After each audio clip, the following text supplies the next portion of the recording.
درود خدمت مخاطبین عزیز قدس بانک. امروز قراره که ابلاغیه‌ای که برامون اومده رو با گوشی نگاه کنیم، پس با من همراه باشین. قبل از هر چیزی ازتون خواهش میکنم که ابلاغی که براتون میاد رو به هیچ وجه با اپلیکیشن ها نگاه نکنید.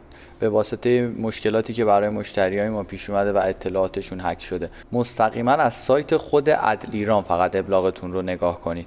در مرحله اول فقط کافیه که ابلاغ رو داخل گوگل سرچ کنید و سامانه سنا رو باز کنید. در این قسمت سامانه اصلی ابلاغ الکترونیک رو بزنید، پایینش سامانه پشتیبانش. حالا اگر اصلی باز نشد میتونید از پشتیبان اقدام کنید. کد ملیتون رو اینجا وارد میکنید، رمز شخصیتون رو هم وارد میکنید. اگر رمز شخصی رو ندارید، نحوه بازیابیش رو داخل صفحه آپاراتمون گذاشتم، میتونید نگاه کنید و رمزتون رو بازیابی کنید. رمز شخصی رو وارد میکنیم و مرحله بعد رو میزنیم. در اینجا رمز موقتی که برامون اومده رو وارد میکنیم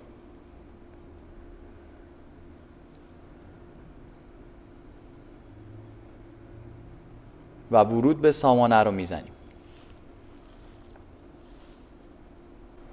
در این قسمت ابلاغی های جدیدمون رو روش عدد میزنه اگه ابلاغ جدیدی داشته باشیم. ابلاغ های مشاهده شده رو اگر بخوایم ابلاغ های قبلیمون رو نگاه کنیم، روی ابلاغی های مشاهده شده میزنیم. ما ابلاغ جدید داریم، ابلاغی های جدید رو میزنیم. از قسمت سمت چپ مشاهده رو میزنیم.